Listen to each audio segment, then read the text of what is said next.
देखिए, आप लोगों से इंटरेक्शन सिर्फ क्लास में ही नहीं होता है, क्लास के बाद भी बहुत सारे बच्चे जो है वो सोशल मीडिया कहीं न कहीं पे मिल ही जाते हैं, ठीक है? मेनली सोशल मीडिया, तो उसमें अपनी प्रॉब्लम्स बताते रहते हैं। फिर हमें उनसे पता चलता है कि वो प्रॉब्लम एक बच्चे को नहीं, लाइक 3-4 अलग-अलग बच्चे अलग-अलग समय पे बताते हैं। किसी ने आज बताया, कोई 10 दिन बाद बताएगा, किसी ने 1 महीना पहले बताई थी। तब आपको पता चलता है कि वाक़ई ये बच्चे बच्चे जो हैं ये प्रॉब्लम फेस कर रहे हैं। आपको इनका सॉल्यूशन सबके लिए बताना चाहिए, ठीक है? वो एक प्रॉब्लम ये है कि दैट इज़ डिस्पाइट नोइंग कि यार इस साल एग्जाम कैसा आया था, अगले साल एग्जाम अनप्रिडिक्टेबल होगा।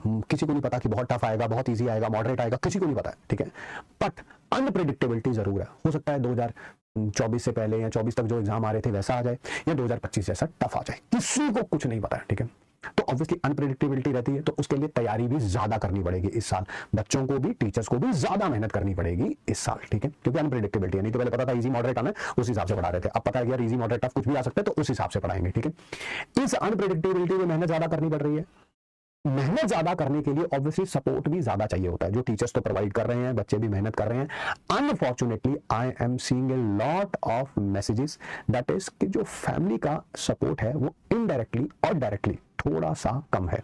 मैं कुछ एग्जांपल्स देना चाहता हूं। जैसे सुबह उठे हो, अभी क्लास जो है वो 8:30 या 8:45 से स्टार्ट हो रहा है, तो लड़कियों को प्रेशराइज किया जा रहा है कि कोई घर का काम कर दे, झाड़ू पोछा लगा दे, ब्रेकफास्ट बना दे सबके लिए। अभी तो क्लास तेरी 9 बजे से शुरू हो रही है, ठीक है? और भी बड़े तरह के एग्जाम्पल थे। बच्चों ने बताया क्या कि सर मेरे ना मासी की बेटी की शादी आ रही है, ठीक है सर, कल है या 1 महीने बाद है। मेरे घर वाले कह रहे हैं कि यहाँ से हम चलेंगे सर, वहाँ पे हम 5, 7, 10 दिन लगा के आएंगे, ठीक है?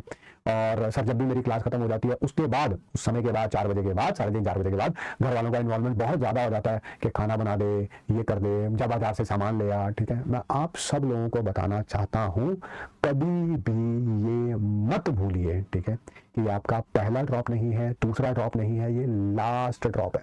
This is the last time you are doing your preparation. Unfortunately I have to use the word which I don't want to use, but situation ऐसी है कि वो वर्ड यूज करना पड़ेगा। That is I want you to be selfish this year. कोई दोस्त बुला रहा है, यार मेरे घर पे ना बहुत काम पड़ा हुआ है, ठीक है, तो मना कर दीजिए। कोई यार रिश्तेदार कुछ कह रहा है कि ठीक है ये वाला काम करना है, मेरे को सूट लेने जाना है, मेरे भाई की शादी है, कुछ भी है, यार मेरे साथ चलना, मना कर दीजिए। मम्मी अगर बहुत ज्यादा आपका इन्वॉल्वमेंट चाहती हैं घर में, ठीक है, कि घर के सारे काम भी कर दिए जाएं और बाबूजी या बिटिया रानी अगले साल डॉक्टर भी बन जाए, मना कर दीजिए। हाँ, कंडीशन अप्लाई। घर में अगर किसी की तबियत खराब है, ठीक है, तब आप सपोर्ट उनको शो कर सकते हैं। मम्मी की तबियत ठीक नहीं है, तब घर का काम करना पड़ेगा, that is okay, well and good, ठीक है? Otherwise try to avoid it as much as you can, ठीक है? बी सेल्फिश, अपने बारे में सोचिए।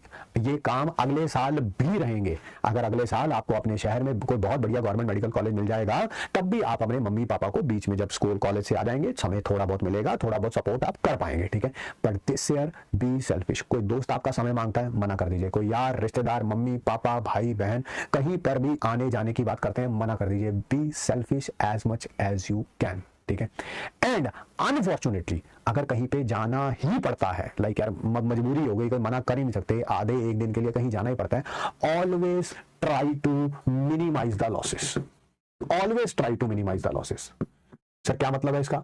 आपको सुबह 8 बजे ही कहीं जाना पड़ गया, ठीक है, सारा दिन वहां पे आने जाने में वहां पे वेस्ट हो गया, ठीक है, आप आए रात को 8 बजे वापस आए, ठीक है, क्या 3 क्लासेस आपकी नहीं ले पाए, वो वेस्ट हो गई? Yes sir. अब उन 3 क्लासेस को रात को 8 बजे रोने पे से अच्छा है आप सोचें कि यार 3 क्लासेस थी, 3 क्लासेस का मोटा मोटा ड्यूरेशन होता है 5.5 घंटे के आसपास, ठीक है? यार अभी भी दिन खत्म होने में, वैसे भी तो रात को 2 बजे तक सोते हो ना, वैसे भी कई जने ऐसे हैं जो रात को 2 बजे तक सोते हैं, तो यार 8 बजे से क्या मैं 6 घंटे अभी बचे हुए हैं, क्या मैं 5 5.5 घंटे की क्लास नहीं ले सकता?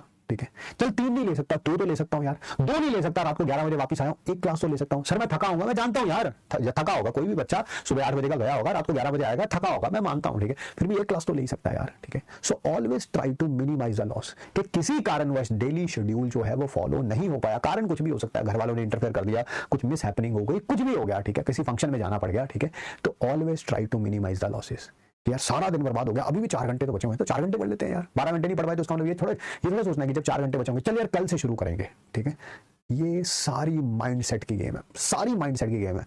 मैं मानता हूं इस साल का पेपर ऐतिहासिक था, नीट 2025 का, क्योंकि माइंडसेट का बड़ा तगड़ा रोल था यार इस साल। आप मानो या ना मानो, ठीक है, पेपर टफ आया था, सबके लिए टफ आया था, तभी तो कट ऑफ नीचे गई है। अरे भाई जो पिछले साल जिसने 650 पे ड्रॉप लिया है वो 550 वाला इस साल सिलेक्टेड है भाई, ठीक है, तभी तो कट ऑफ नीचे गई है। यानी कि 25 क्वेश्चन कम करके भी इस साल सिलेक्शन लिया जा सकता था, जो अभी तक का रिजल्ट आने के बाद हमें लगभग पता चला है। सो थिंक अबाउट इट कि माइंडसेट बड़ा तगड़ा होना चाहिए था, बहुत तगड़ा माइंडसेट होना चाहिए था। कोई क्वेश्चन हो गया वेल एंड गुड, नहीं हुआ तो कोई बात नहीं है, बाकियों से भी नहीं हुआ होगा, बाकी नहीं, मुझे अगले क्वेश्चन की तरफ मूव करना है। बच्चे क्या कर गए, पैनिक कर गए, ठीक है, कि यार क्वेश्चन देखा नहीं हुआ, वहीं पे हिम्मत ही हार गए पूरी की पूरी पेपर के अंदर। जब आप हिम्मत हार जाते हैं तब ये चीजें होती हैं, जब आपका माइंडसेट वीक होता है, ठीक है। भाई हमने वो साल भी देखे हुए हैं, और बहुत पुरानी बातें नहीं कर रहा हूँ, सिर्फ 5 साल 10 साल पुरानी बातें कर रहा हूँ, बहुत ज्यादा पुरानी बातें नहीं कर रहा हूँ। जब 475 पे भी बच्चे सेलेक्ट होते थे, बच्चों को गवर्नमेंट मेडिकल कॉलेज मिलता था, ठीक है, वो देखा है हमने समय, हवाई बातें नहीं है, ठीक है। तो पेपर मेरे को लग रहा है ऐसा ही होना चाहिए जिसमें 500 सवा 500 पे आपको कॉलेज मिल जाए, एज कंपेयर टू 650 पे आपको ड्रॉप करना पड़ रहा है। क्या फायदा भाई उसका, ठीक है। तो चलिए मिलते हैं आपसे नेक्स्ट क्लास में, ठीक है। थैंक यू बच्चों, थैंक यू सो मच।